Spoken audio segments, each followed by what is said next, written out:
Out them points of views when I see it my way. Yes, it goes, yes, it knows, maybe so's probably.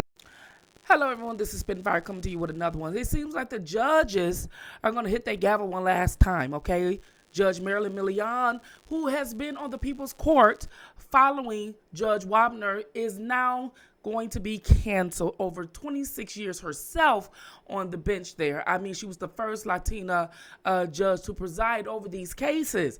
And I'm telling you, I definitely enjoy watching the People's Court. Some of the stories and everything that people will come in here and actually sue about is astounding. It was such a memorable moment in my life. And I remember watching the People's Court when it was Judge Wapner when I was a little girl in the 80s or whatever. And he, had the People's Court all up into that time. And I'm telling you, Judge Wapner and Judge Millian, they really did a great job with the People's Court.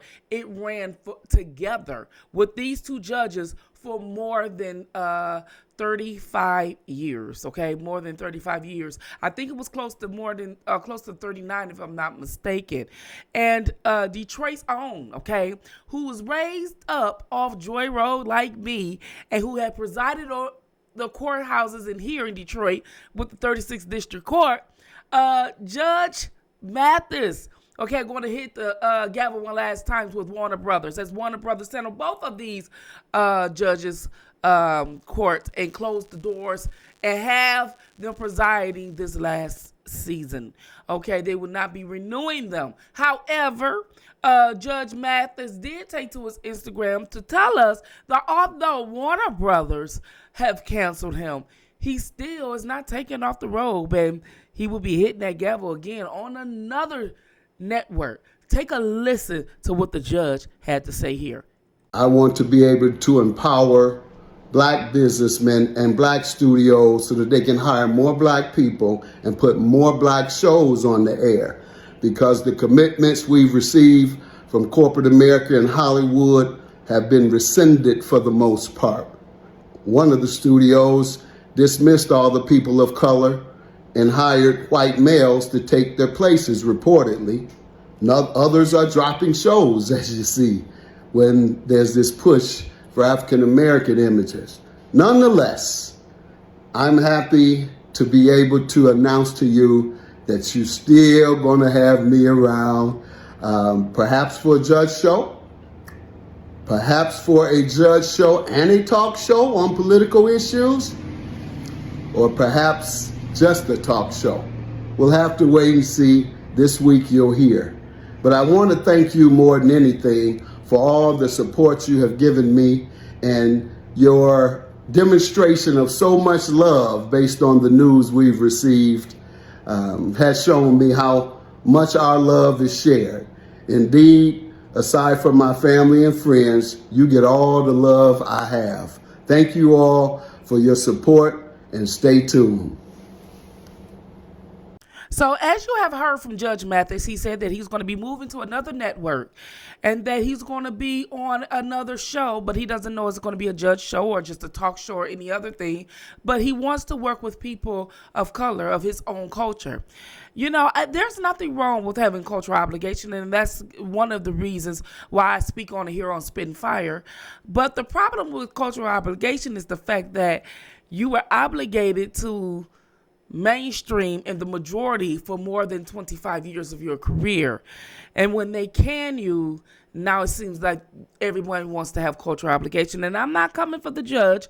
I'm just saying it's so sad that this has to happen in order for people of us to, employ you or employ our own. We often have to make it with mainstream first. And it's not against him. It seems like that's the way it is. But had we give it to the locals or our own culture first, then maybe these situations would not happen. I find it to be interesting that race was an issue now, considering the fact that all these agendas that happen in Hollywood, which is in California, a lot of people push that agenda. Now, especially when it comes to the Crayola. Now, I know that Judge Mathis has a Crayola son, but that doesn't mean you have to go with the flow of things. You can support who you want to support, love who you want to love, of course, because that's your kid. But at the same time, the agenda of the organization itself is tainted. And it proves here when they set up there and cut your show along with the first Latino judge, Judge Marilyn Millian. I am just so astounded how these big companies cut these minority shows, but I'm more upset that the minorities tend to run to them, and then when they get cut, they want to come back or come to the minority shows owners. So this is one of the situations that we need to definitely give our own first dibs on things before we go too mainstream and hoping that we make it. But okay, but these two have made it because they ran more than 25 years on air. But we can't play the race card when you have that long of a run. It seems like it wouldn't be unfair, just not to those who are Caucasian, but just the fact that you did have a quarter of a century run with your career. That's a milestone. And because they decided to want to get out of the judge's business, well, it seems like you now have it. And we know who runs Hollywood. The very same people you guys support. And when they cut you, you're surprised. It's interesting. Well, I'm definitely going to miss both shows as it's been entertaining for more than 25 years on air. So, that being said, here on Spitfire, we're going to see what this new network that's going to hold Judge Mathis to. And we're going to see, if any, that Judge Millian going to come back to television after they cancel this last season. I'm going to keep you updated on it as it becomes available right here on Spitfire. Thank you guys for tuning in. I'm your girl, R.A. Fire out.